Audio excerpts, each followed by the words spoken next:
sagalee qeerrooti.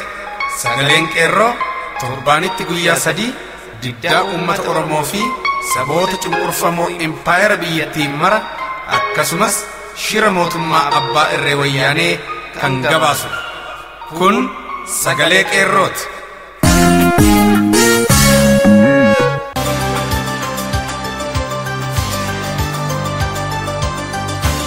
Mudda 25 bara 2015 akkam jirtu jaallatamuuf kabajamoo dhaggeeffattoota sagalee qeerroo kun qophii keenya kan mudda 25ti. Wayyaaneen dubbuun ishee keessaa ba'uuf yeroo ittifachaa jirtu kanatti gocha dhala namaa irraa hin eegamne naasuu dhabatti balleessitee baduuf hospitaala keessatti wal'aanamtoota madoo Oromoo gulukoosii irraa buqqisuun hanga lubbuu baasuutti tarkaanfatteetti. Akkasumas fincila diddaa garbummaa daran hammaateetti fufaa jiru kana tasgabbeessuuf waan itti fakkaate mara fudhachuuf tibirbiraa jirti. Paartilee siyaasaa kanneen akka Koongirees Federaalistii Oromoo miseensonni isaanii marti akka hidhaman ajaja dabarsiteetti.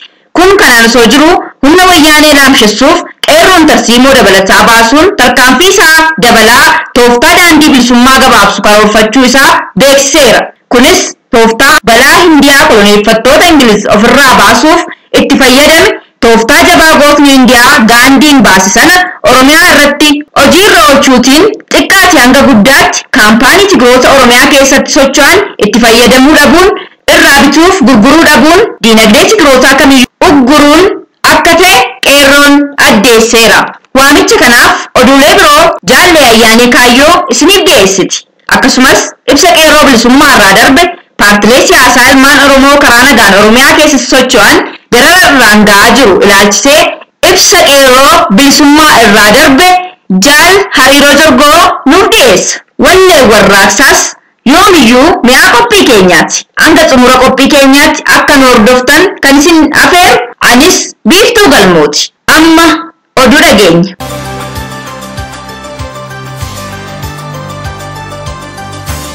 Paartileen siyaasaa Oromoo karaa nagaan filmaata irratti hirmaataa turan kanneen akka Koongireesii Federaalistii Oromoo yookaan OFC gubbaatti hamma gadiitti sassaabamanii ukkaamsamaa akka jiran beekame. Guyyaa kaleessaa sa'a booda hooggantoota Koongireesii Federaalistii Oromoo kan ta'an obbo Baqqalaa Garbaa fi Abbaa Seeraa Dajanee Xaafaa akkasumas hooggantoonni filmaata irratti hirmaataa turan marti godinootaa fi aanolee irratti argaman cufti guuramanii ukkaamsamaa jiru. Kun kanaan otoo jiru durataa Koongireesii Federaalistii Oromoo kan ta'an Dr. Mararaa Guddinaa fi itti aanaa paartichaa kan ta'an obbo Baqqalaa Nagaas guyyaa har'aa qabamuuf waraqaa itti qopheeffachuun barameera. Kun kanaan osoo jiru qabsoo karaa nagaa gaggeeffamu daran jabaatee itti fufuun qeerroon dhaabbilee Tigrootaa Oromiyaa keessatti socho'an dinagdee isaan laamsheessuuf sochii bifa haaraan eegaluun uummata isaaf waamicha dabarsaa jira. Haaluma kanaan dhaabbilee daldalaa wayyaanee Oromiyaa keessatti socho'an kanneen armaan gadii irratti uummanni Oromoo uggura akka fudhatu qeerroon gaafateera. Qabeenya wayyaanee armaan gadii irraa hin bitnaa ittis hin gurgurinaa. Tokko tajaajila tiraanspoortii Salaam. Kaapitaalli dhaabbata kanaa birrii miliyoona 10 yommuu ta'u biiroon isaa guddichi magaalaa Maqalee keessatti argama. Itti gaafatamaan biiroo kanaa Akkabee Uqqubay jedhama. Saba Tigreeti.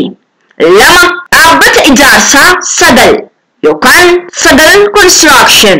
Kaapitaalli isaa birrii miliyoona 10. Biiroon guddichi isaa Maqaleetti argama. Itti gaafatamaan dhaabbatichaa obbo Aayaa Zarhuun jedhama. Saba Tigreeti. 3 Mega Net Corporation. Kaapitaalli isaa birrii miliyoona 10. Biiroon guddichi Maqaleetti argama. Itti gaafatamaan obbo Alamsaggir Gabra Amlaak jedhama. Tigreedha. 4 Waldaa Aksiyoona High Touch Park. Kaapitaalli isaa birrii miliyoona 10. Biiroon guddichi isaa magaalaa Maqaleetti argama. Itti gaafatamaan obbo Shimallis Kidaanee jedhama. Saba Tigreeti. 5 Faanaa Dimokiraasii PLC. Kaapitaalli isaa miliyoona 6dha. Teessoon biiroon guddichi isaa Maqaleetti argama. Itti gaafatamaan Nagaash Sahalee jedhama. Saba Tigreedha. 6 Express Transit. Kaapitaalli isaa birrii miliyoona 10. Teessoon waajjira guddichaa Maqaleetti argama. Itti gaafatamaan isaa Gabrasillaasee Gidey jedhama. Saba Tigreedha. 7 Waldaa Aksiyoona Itiyoo Rental. Kaapitaalli isaa birrii miliyoona 10. Teessoon waajjira guddichaa Maqaleetti argama. Itti gaafatamaan obbo Atikiliit Kiroos jedhama. Tigreedha. 8. Warshaa biiraa Dileet Brewery. Kaapitaalli isaa miliyoona 15dha. Teessoon isaa guddichi Maqaleetti argama. Itti gaafatamaan obbo Tawaldee Taadalaa jedhama. Tigreedha. 9. Warshaa nyaataa Dassaaleny Katariinarii. Kaapitaalli isaa miliyoona 15dha. Waajjirri guddaan isaa Maqaleetti argama. Itti gaafatamaan Dr. Maaruu Erdaw jedhama. Tigreedha. 10. Addis Consultancy House. Kaapitaalli isaa miliyoona 10dha. Waajjirri guddichi isaa Maqaleetti argama. Itti gaafatamaan isaa obbo Sbahaat Naggaati. Tigreedha. 11. Dhaabbata ijaarsaa gamoo Birhaan Building Construction. Kaapitaalli isaa birrii miliyoona 10dha. Biiroon isaa guddichi Maqaleetti argama. Obbo Barakat Maazangaa jedhama. Tigreedha. 12. Waldaa Aksiyoona Warshaa Gogaa Sheebaa. Kaapitaalli isaa birrii miliyoona 40. Biiroon guddichi Tigraay magaalaa Wuqrootti argama. Itti gaafatamaan Abdii Zeemuu jedhama. Tigreedha. 13. Maskaram Investment. Kaapitaalli isaa miliyoona 40.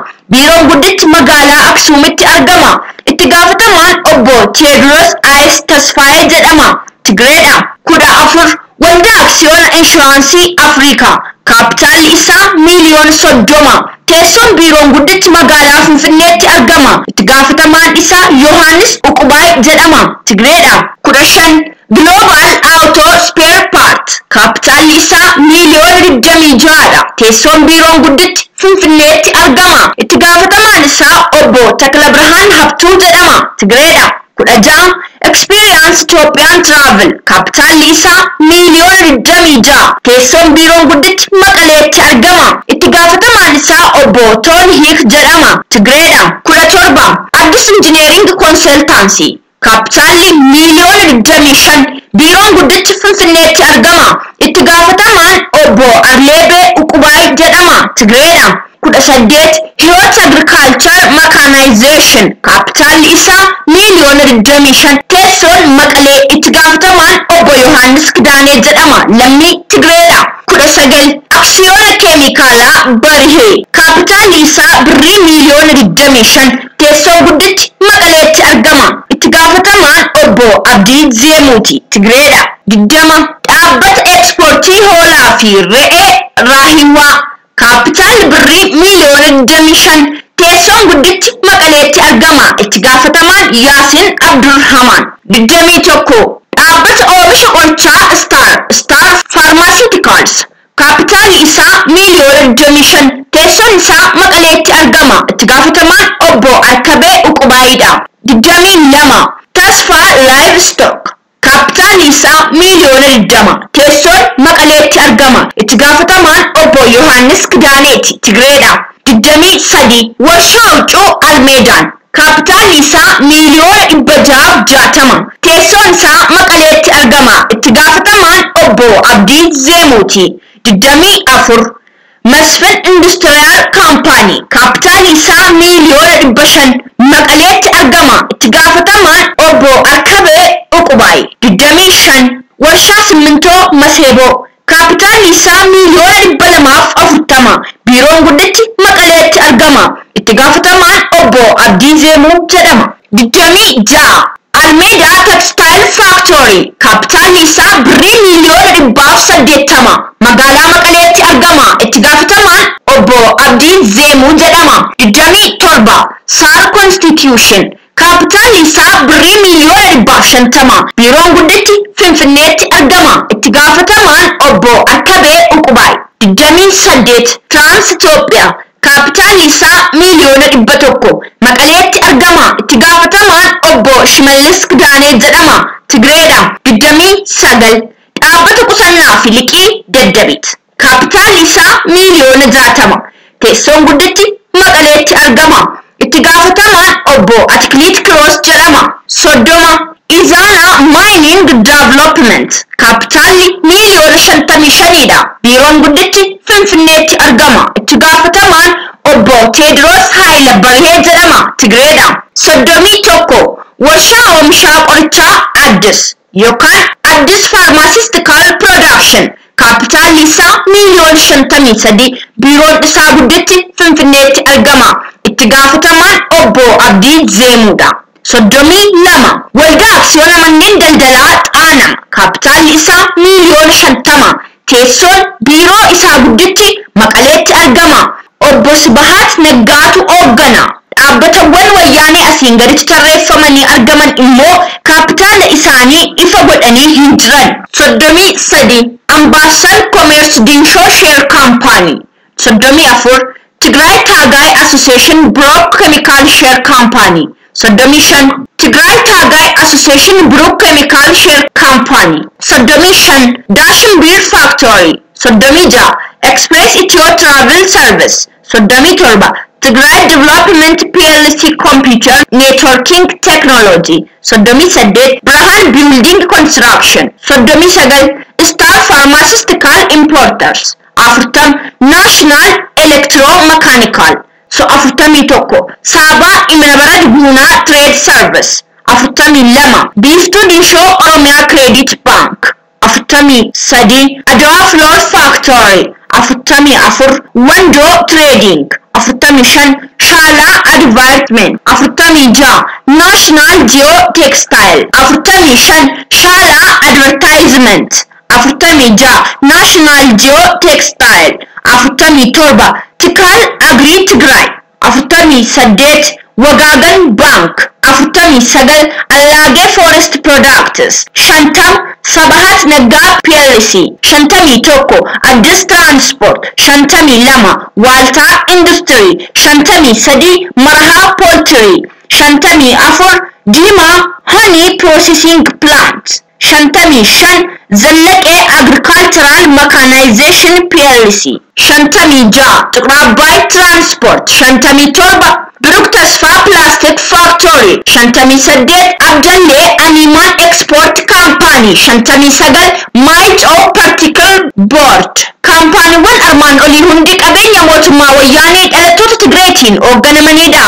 Nutis kan beeknu meeshaalee diinaa kanneen itti fayyadamuu dhaabuudhaanii fi dhabamaa gochuun diina akka hin gabbanne gochuu qabna. Injifannoo uummata Oromootiif. Warraaqsi biyyoolessaa Oromiyaa fincila diddaa garbummaa gootota qeerroo barattoota Oromoo Jimmaa qabsiifameen waraanni wayyaanee torbee 2 guutuu erga mooraa Yuunivarsiitii Jimmaa Meen Kaampaasii fi mooraa Saayinsii fi Teekinooloojii keessaa qubsiifamee barattoota Oromoo reebuu fi hiraasuun daran jabeessuun itti fufuun barattoota shamarranii dhagaa cirrachaa irra jilba isaanii foqoqsiisuun yakka suukanneessaa irratti fudhachaa jiru. Barattoota Oromoo 55 ukkaamsuun mana hidhaa magaalaa Jimmaa keessatti ukkaamsee jiraachuun maddeen keenya gabaasaniiru. Oduu biraatiin uummanni Oromoo godina Kaaba Shaggar Aanaa Abootee fi Daagam daandii konkolaataa bakkoota hedduutti cufuun poolisiin federaalaa fi waraanni Agaazii akka uummata baadiyyaa keessa fiiguun uummata hin iraarsine dhorkanii haalli sochii uummataa kun daran itti hammaachaa waan dhufeef ammas mootummaan wayyaanee humna dabalataa fiichee irraa gara Abootee fi Dagamitti dabalaa jiraachuun maddeen ibsan. Godina Qellam Wallaggaa magaalaa Caanqaa keessatti wayyaaneen gocha hammeenyaa Hitler irraa gadi hin taane raawwachaa jira. Dhiyoo kana haadha ilmoo koo dhala koo hin ajjeesnaa jettee dura dhaabbatte rasaasaan rukutanii erga ishee galaafatanii booda reeffa ishee awwaala dhorkanii guyyoota 3 bushuun boo'ichas dhorkaa turan. Kun kanaan otoo jiru ilmoo isheettis darbanii erga rasaasaan rukutanii booda hamma yoonaatti hospitaala Caanqaa keessatti wallaanamaa tureera.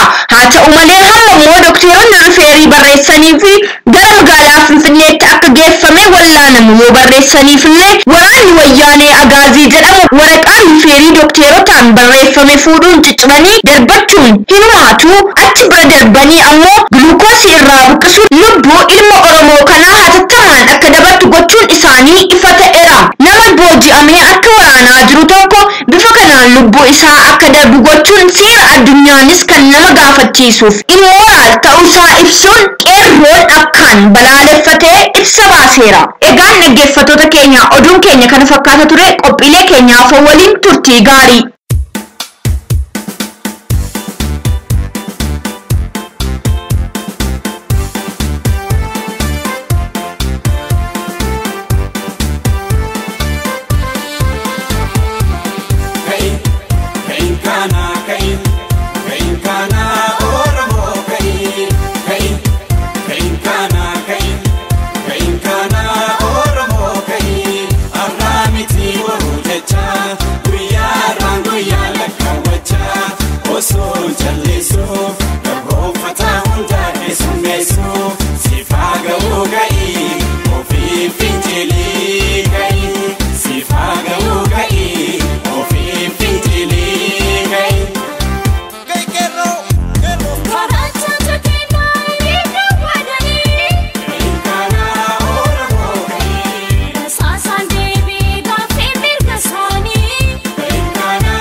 Paartilee siyaasaa ilmaan Oromoo karaa nagaa biyya keessatti socho'aa jiran seeraan ala ukkaamsuun gara dabarsuu wayyaanee ilaalchisee ibsa qeerroo bilisummaa Oromoorraa kenname.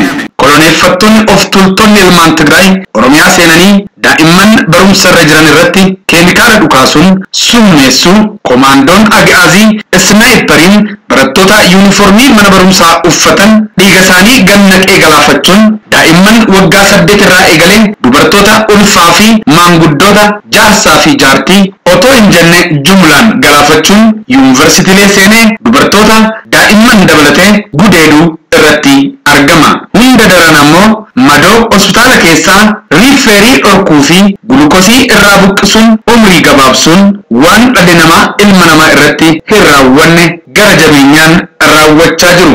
Gareen afaan saba keenyaa hin beekne poolisoota gaggeessota Oromiyaa bakkoleeffatanii uummata keenya goolaa jiru. Kun maaliif ta'a jedhanii kan balaaleffatan paartilee siyaasaa karaa nagaa biyya keessatti socho'an kanneen akka Koongirensii Federaalistii Oromoo, hogganoota isaanii kanneen akka Dr.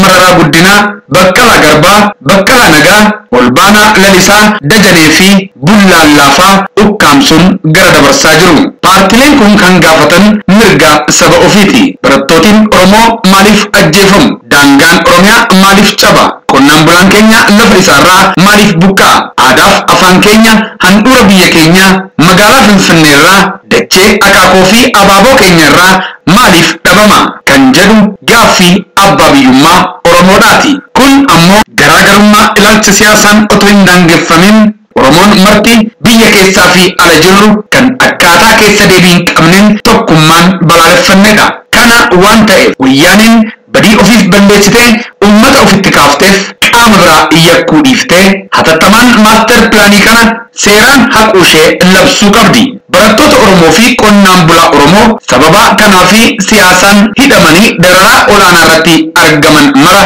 gad lakkisuun miidhamtoota mara dhiifama gaafattee beenyaa kaffaluun irraa eegama.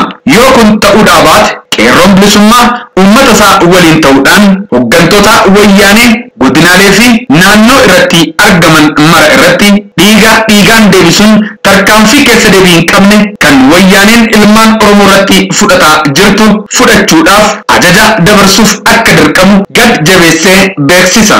Kanaaf wayyaaneen haalduree tokko malee qabxiilee olitti tuqaman kan irratti tarkaanfii ariifachiisaa fudhachuun hidhamtoota siyaasaa fi paartilee siyaasaa Oromoo karaa nagaa biyya keessatti socho'aa jiran akka gadi lakkistu dursinee gaafanna. Ilmaan Oromoo paartilee siyaasaan godinaa fi amantiin addaan qoodanii galaafachuun ni hafe. Humni bicuun Tigrootaa ilmaan Oromoo ajjeesuu isaarraa harka isaa sassaabbachuu qaba. Yookaan akkaataa hin taaneen adaba hadhaawaa habbuqqachuuf jiran. Qeerroo bilisummaa Oromoo.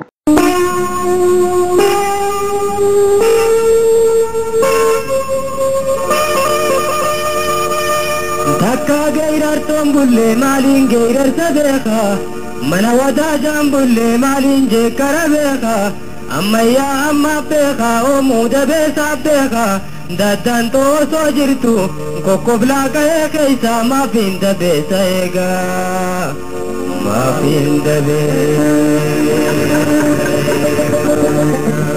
shakke garare be jilbatti chapu gaye Ada lagatti srebe falatti jitu gaye Kopalo lagatta e horda dina bukkise lubbu garre range Lubbu garre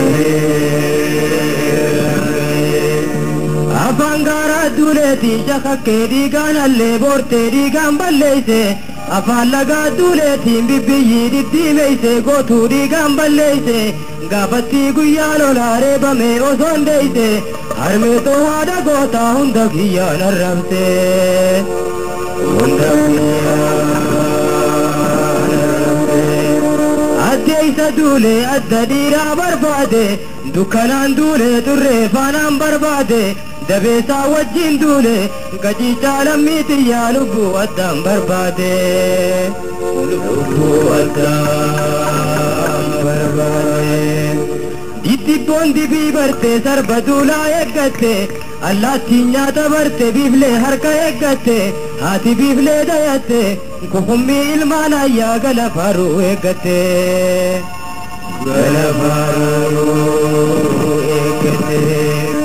abaabuu jinfu galaa lammiidduu lama kala irraan qaarsaa dobbaadha shanyii diimaa sibiila abaabuu duraan gootaa lammiitu duraan dultu reebi jennaaniin reebe qabi jennaaniin qabe boojihee bobbochise beerran guggufufsiise ilmaan diinaa hiyyoomse dhiiga diinaa lolaase lagayaase seenaa dur yaadachiise manguddoo gammachiise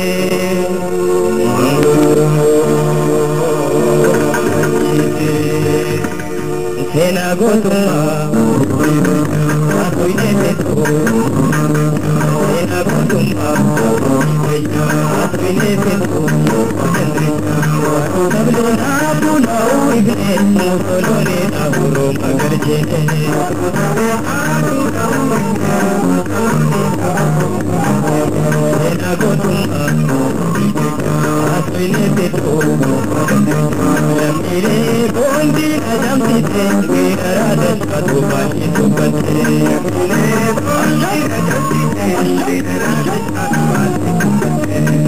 Dalianewa Kandachi Samin Dalianewa Kandachi Samin Walu Samin Abu Dawibne Musoloni Dawro Magalchine Walu Samin Abu Dawibne Musoloni Dawro Magalchine Geirari nanjettu yomin geirare hare Daira jijim sumbare dinnan ko gere chire Gata ko banjar jerse billa wagar ka habam se Kangota faru kumse gaji chalam mitiya ilil benka ego se Ilil benka ego se Gotumma to timmaire biblumma to darare Gurra eriga kumse chuma garaga tare Gurmuto uda gota geira rutu namale Geira rusu dukan kaba mirga hotin geira re Geira rusu dukan kaba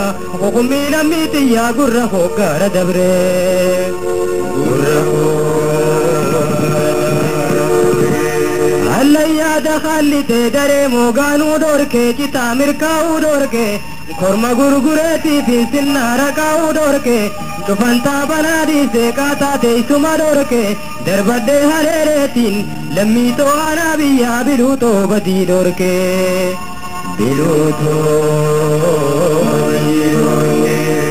Gabbade kharranse nugar mamme di tumale Bilawe shashon kufu mirgo gorratu male Geirare duwangalu gaji chalam mitiya gota gota timmale Gota gota Kawe min shirafan guba Gababa bitin gala dera bitin sallama Pula dira da padde to eiti akaelema Gurra sinin arkadde makana sitti gode Wahila ko murti guta gurra ketin sima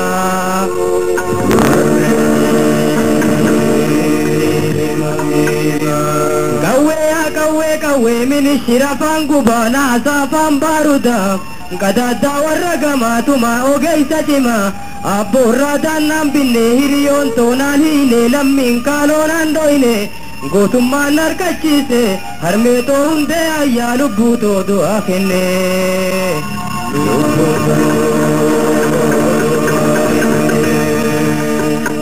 Warri nundura Anki boji ho Sojiru Yaman boji deja Behadu kam kobi dehada deja Yaman boji deja Behadu kam kobi dehada deja Ada deja ya Yobe Boji dirjirha Ebodan dule Sajam Repandina ose Halabate Ena bonte Akon mudar chite Ena ose Halabate Ena bonte Akon mudar Ena gotumma Atoine peku Lamire bondina lamsite Gena radan Bali dukante Lamire bondina lamsite Gena radan Bali dukante Aliyani wa Alkanchi samin Aliyani wa Alkanchi samin Waro sabli na puda uwimne Musoloni na pudo magalchene Waro sabli na puda uwimne Musoloni na pudo magalchene Ada sijaya Yobe Kodi sibjera Yepodan dole Sajam Repadina Kode Asarate Ena monte Sakon mudar chite Kode Asarate Ena monte Sakon mudar chite Warri nundura Yero isani Sanki boji ho Ane boji Warri nundura Yero isani Sanki boji ho Ane boji Oso jirho Akate Kiti amalana boji deja Mena dukan kobi dehada deja Yamanana boji deja Mena dukan kobi dehada deja Kiti amalana boji deja Mena dukan kobi dehada deja Yamanana boji deja Mena dukan kobi dehada deja Kiti amalana boji deja Mena dukan kobi dehada deja Kiti amalana boji deja meetu bantu bishee haala keenya.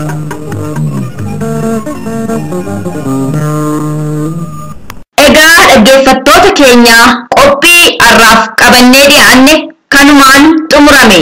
Waan nu dhaggeeffattaniif galatoomaa jechaa qophiilee ittaanu hanga walagarru nagaan nuuf turaa.